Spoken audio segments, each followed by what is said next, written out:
जय श्री राम भक्तों। क्रियायोग श्री श्यामाचरण लाहड़ी महाशय जी। श्री लाहड़ी महाशय के पहले शायद ही कोई बिरले महात्मा रहे होंगे जो ब्रह्मचारियों तथा सन्यासियों के अलावा किसी गृहस्थ के सन्मुख ब्रह्म विद्या के गुप्त रहस्य को प्रकट किए हों। यह आत्मोपासना यथार्थ धर्म है। आइए अब धर्म पर कुछ विचार किया जाए। धर्म हमारे शास्त्रों के अनुसार मनुष्य इस सृष्टि का आदि जीव है। मनुष्य सर्वश्रेष्ठ भी है। अब विचार करना चाहिए कि अन्य जीवों से मनुष्य में क्या विशेषता है। इस संदर्भ में एक श्लोक यहाँ दिया जा रहा है।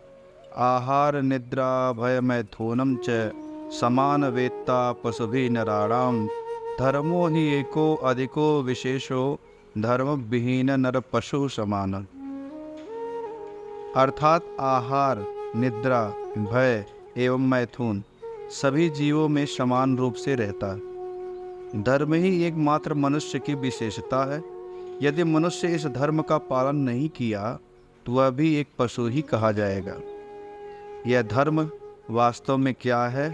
श्री लाहड़ी महाशय कहते हैं कि दया ही धर्म है। सबसे पहले हमें अपने ऊपर ही दया करनी चाहिए। हम अपने ऊपर कैसे दया करें? हमारी श्वास 24 घंटे में 21,600 बार चलती है। इस श्वास को यदि प्राणायाम के द्वारा कम किया जाए, अर्थात लंबी श्वास लेने से श्वास की संख्या कुछ कम होगी, तो प्राण की चंचलता भी कम होगी। जैसा कि लिखा है, चले वाते चले चित्तो निश्चले निश्चलो भवेत।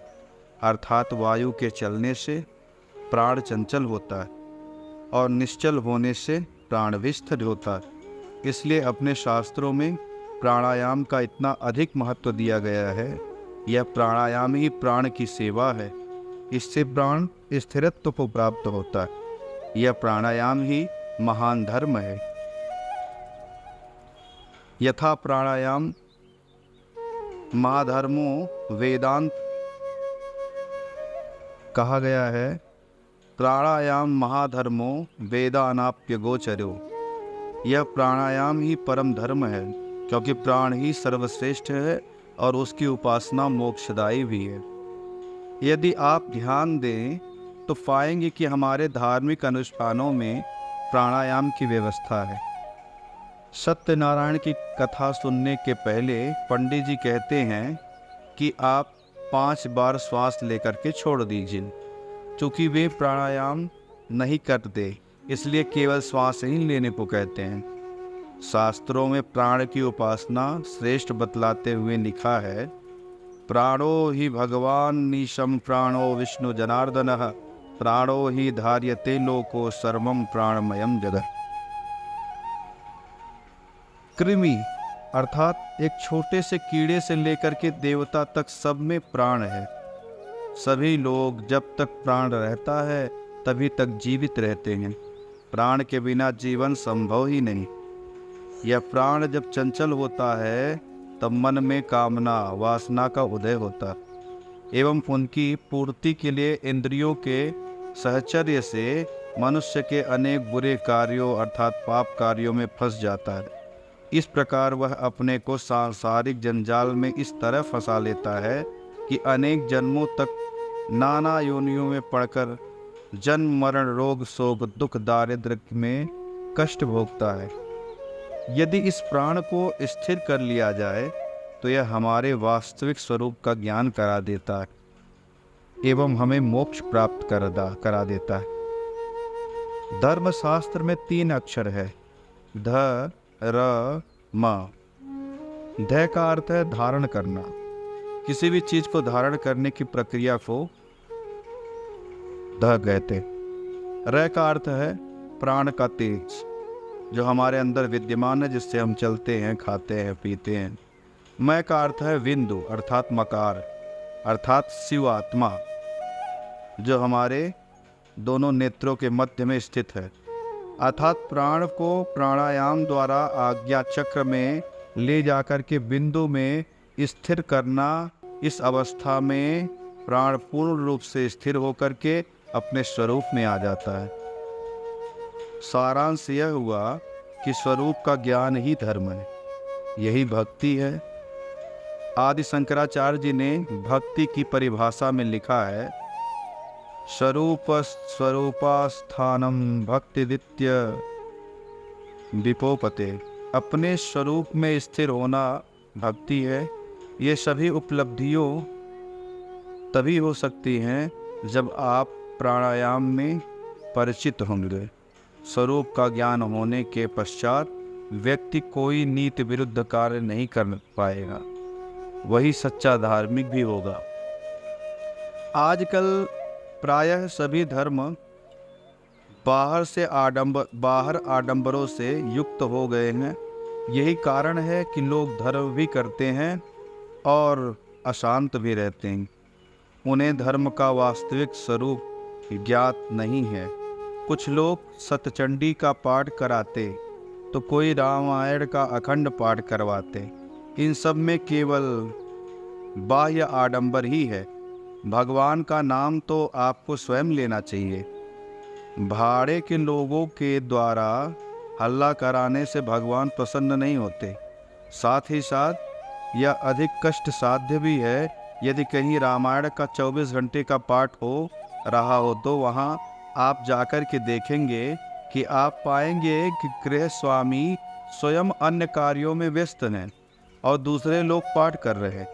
इस पाठ में भगवान के प्रति भक्ति का भाव जरा भी नहीं दिखाई देता।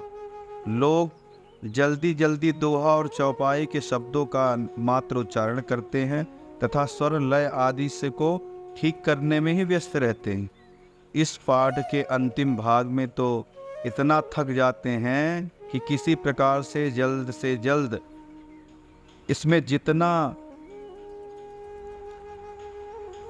इससे निजात पाने के लिए व्यग्र हो उठते हैं। ध्वनि विस्तार के साथ साथ यदि अन्य सब वाद्य न रहें तो मज़ा भी न आता है। कभी कभी स्पर्धा या होड़ लग जाती है कि कौन सबसे नामी कीर्तनी मंडली है, पाठ करवाता है। यदि किसी प्रकार से सब पूर्ण भी हुआ तो आयोजनकर्ता उसे सबसे सामने यह कहने में गर्व अनुभव करता है कि काफ़ी पैसा खर्च करके ठाठ के साथ रामायण का पाठ करवाया। इससे तो अहम भाव की वृद्धि ही हुई ना। ऐसे ही सभी पूजा पाठ आडंबरों से भर गए हैं, जिससे भगवान प्रेम बढ़ने की जगह अहम भाव वृद्धि को प्राप्त होता है। मैं इसका विरोधी